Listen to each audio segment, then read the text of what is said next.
Največji dar. Šmarnice za otroke 2020. Napisala Marjeta Cerar.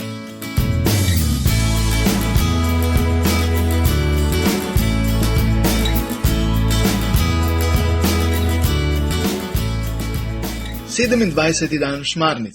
Izziv za otroke. Po planinskem izletu se je dedi počutil zelo slabo. Polonin očka ga je odpeljal k zdravniku, ki ga je takoj poslal v bolnišnico.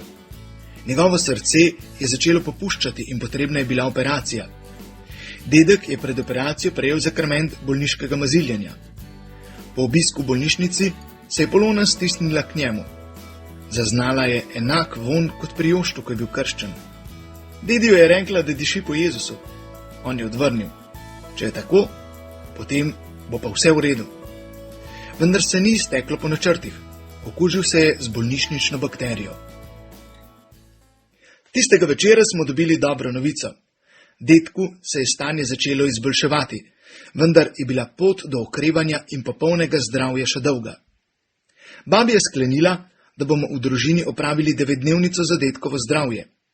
9 dni bomo šli vsak dan k sveti maši in potem molili še doma. To je bil za nas otroke velik izziv. V nedeljo že gremo k maši, ampak vsak dan? No, obljubili smo, da se bomo potrudili, saj gre vendar za dedija. Prvi dan smo šli najprej k sveti maši, doma pa zvečer molili žalostni del rožnega venca. Ta govori o Jezusovem trpljenju in smrti. Drugi dan smo po sveti maši doma molili častitljivi del rožnega venca. Ta govori o Jezusovem vstajenju. Tretji dan smo šli k maši, po kateri smo molili litanije pred Najsvetejšim.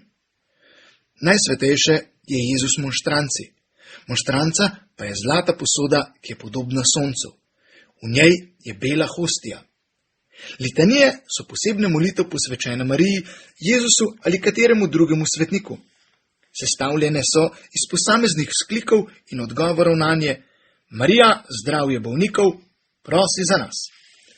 Četrti dan smo doma po maši molili svetli del rožnega venca, ki govori o Jezusovih čudežih in njegovem delu za ljudi.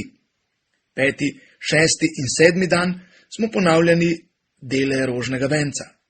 8. dan smo se po večerni maši zbrali ob naši Mariji in molili Marijine molitve.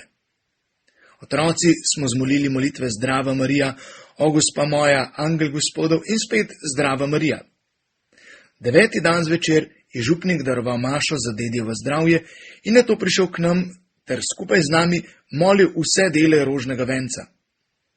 Tokrat smo zmolili tudi veseli del, ker smo v vseh dneh molitve dobivali dobre novice o dedijevem zdravju. Babi je bila ponosna na nas, ker smo vztrajali in nam je čestitala za naš pogum in moč. Po 14 dneh v bolnišnici smo dedija lahko prvič obiskali. Našega obiska je bil vesel. Dedi je bil videti bolj slabo, vendar je dejal, da se počuti bolje takoj, ko nas vse vidi. Ko sem ga zagledala, sem se stisnila k njemu, saj sem pogrešala njegov objem. Ko sem bila čisto blizu, mi je dedi rekel: vonj po Jezusu pa res pomaga. Jaz sem dodala: ne samo vonj po Jezusu, tudi Marija in njena priprošnja pri Bogu. Dediju smo povedali za 9-dnevnico za njegovo zdravje ter za vse molitve in prošnje teh dni. Naloga. Poskusi tudi ti izziv 9-dnevnice za kakšen poseben namen.